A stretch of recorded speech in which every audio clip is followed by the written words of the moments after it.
Primeiro filme da saga, depois da compra da Lucasfilm pela Disney, O Despertar da Força tinha a difícil missão de restaurar a fé e trazer um bom filme de volta à saga Star Wars depois da fraquíssima trilogia prequel. E graças à Força, conseguiu. Revi o filme ontem, um dia antes da estreia de Os Últimos Jedi, e estou gravando agora, horas antes da estreia de Os Últimos Jedi, pra viver o hype que tá mais de 8 mil! Mais de 8 mil?! E cara, que delícia que é o Despertar da Força. Avisando que aqui vai ter spoilers se você por acaso não viu o filme até agora. Você teve 2 anos pra isso. Jogaram no seguro, é bem verdade, usaram a mesma estrutura de roteiro aqui do filme de lá de 77. Uma pessoa importante pra força escondida num planeta arenoso, com clima de deserto, um droide carismático nesse mesmo planeta carregando uma informação muito importante, uma arma gigantesca destruidora de planetas que precisa ser destruída e por aí vai. Ter usado esse mesmo esqueleto de história foi alvo de muitas críticas e eu entendo essas críticas, mas eu também entendo por que a Disney escolheu seguir por esse caminho. Eles usaram elementos comuns aos filmes antigos de Star Wars para trazer os mesmos conceitos de volta e ao mesmo tempo apresentar esse universo a uma nova geração, porque a ideia é que não vai ser mais interrompido assim por filmes ruins, então você pode seguir daqui pra frente tocando a partir de agora sem ter que interromper ou sem ter que repetir pra reapresentar tudo pros outros. Dava pra ter feito diferente? Dava. Mas como eu disse, eu entendo a decisão de fazer isso, de trazer esses elementos pra apresentar pra essa geração nova. Embora eu entenda, Os Últimos Jedi não pode ter a mesma estrutura do Império Contra-Ataca. Dito isso, é um roteiro bem linear, bem simplesinho, mas muito bem amarrado. O que eu gosto muito mesmo é da direção do J.J. Abrams, que dá um ritmo muito bem-vindo à narrativa de filme de Star Wars. Ao mesmo tempo que montou cenas de batalhas incríveis, com ritmo muito bom. E, gente, o que é aquela batalha na água, com os X-Wing passando na água, a água levantando, e depois a batalha com os TIE Fighters ali naquela praia, e aquela sequência do Poe atirando em vários, e o Finn passando, lutando embaixo e misturando tudo. JJ, tu é foda. E ele também resgatou essas lutas de sabre mais parecidas com as antigas, uma coisa mais bruta, sem tanta pirueta ninja que tinha nos prequels. Então quando você dá Star Wars na mão de um diretor competente, que sabe contar uma história, sabe dar ritmo às cenas, é uma delícia. Pensa naquela chatice das prequels. Que o filme trouxe de volta os personagens antigos pra meio que passar o bastão pros personagens novos pra poder tocar a história, sabe? E aí são mais 2 propostas difíceis, né? Trazer os personagens antigos sem descaracterizá-los e respeitando a origem deles, e apresentar novos personagens que conquistem o público. Sucesso total. Harrison Ford, ser um chato na vida real, trouxe o Han Solo sarcástico de volta, acrescentando a ele um peso dos anos todos vividos e dos traumas ocorridos, traumas que você conhece aqui nesse filme. E é dele a fala do filme que mais arrepia os fãs das antigas, um dos momentos que representa bem essa passagem de bastão, quando ele fala: It's true. All of it. The Force, the Jedi. It's all true.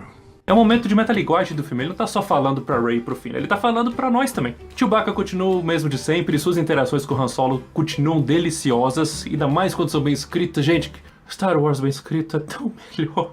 Ela também está de volta com a firmeza de sua personagem. Saudades, Carrie Fisher. R2-D2, C-3PO e Luke Skywalker faz apenas pontas aqui no filme, mas pontas muito bem pontuadas.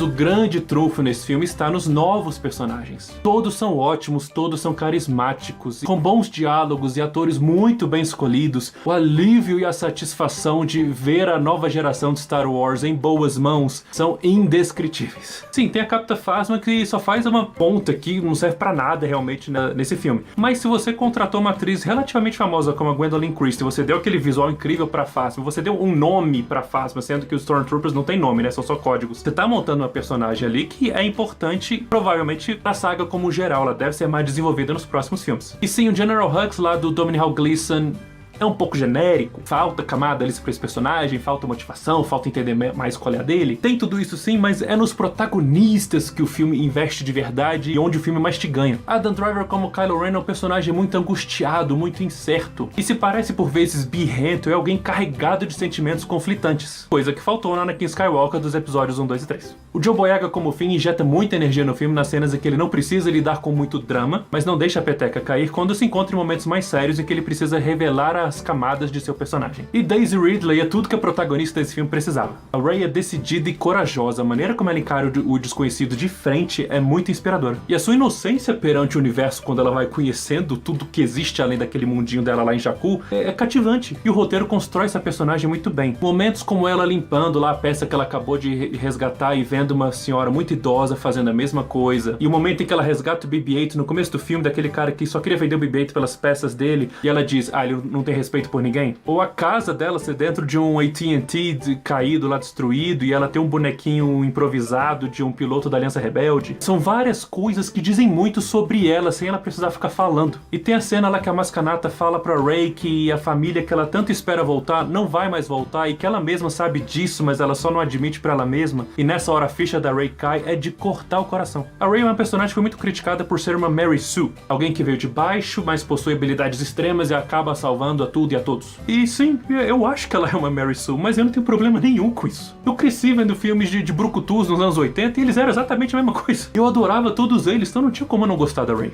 Eu gosto desse tipo de personagem, eu acho que ela encaixou muito bem nesse filme. Afinal, se o bastão foi passado pra alguém mesmo, foi passado pra ela, né? Ou sabe, não bastão. Temos também Lupita Nyong'o como a Maskanata e o Oscar Isaac como Paul Dameron. Ambos pouco aparecem, mas conquistam muito. E se o R2-D2 conquistou muitos corações anos atrás, BB-8 foi um tiro certeiro no coração dos fãs. Adorável, ele foi uma invenção genial para esse filme, conseguindo trabalhar expressões e sentimentos com os sons e com a maneira como ele mexe a cabeça e o corpo de bola dele, mesmo sendo um simples droid. Voltando a falar do J.J. Abrams, ele soube construir as cenas muito bem. Vê, por exemplo, como ele criou toda aquela cena da morte do Han Solo. Você já tem um cenário, que é aquela ponte, ou seja, o momento de decisão. Você tem a luz vindo por trás do Han Solo, representando o chamado à luz que o Kylo Ren sente. Você tem uma luz dividida no Kylo Ren, o rosto dele aqui tá mais vermelho, aqui tá mais claro, porque ele é um personagem dividido. E aí a cena se desenrola e os atores mandando muito bem aqui também pra representar esse momento, mas aí o sol se apaga, a luz some e as trevas vencem, o Dark Side vence dentro do Kylo Ren e ele mata o pai. Não sem antes ter aquele toque do pai no rosto do filho. Isso precisa ter algum resultado, alguma consequência, algum efeito no Kylo Ren pro próximo filme. Então todo o jeito que essa cena foi conduzida criou um momento muito marcante pra saga, criando uma cena memorável pra saga, algo que a cena do Anakin cortando a mão do Mace Windu, o Imperador lá... Poder ilimitado! Cara, que vergonha alheia desse filme. E presta bem atenção como o filme brinca com os efeitos sonoros na hora que o Kylo Ren tá usando a força pra interrogar a Rey.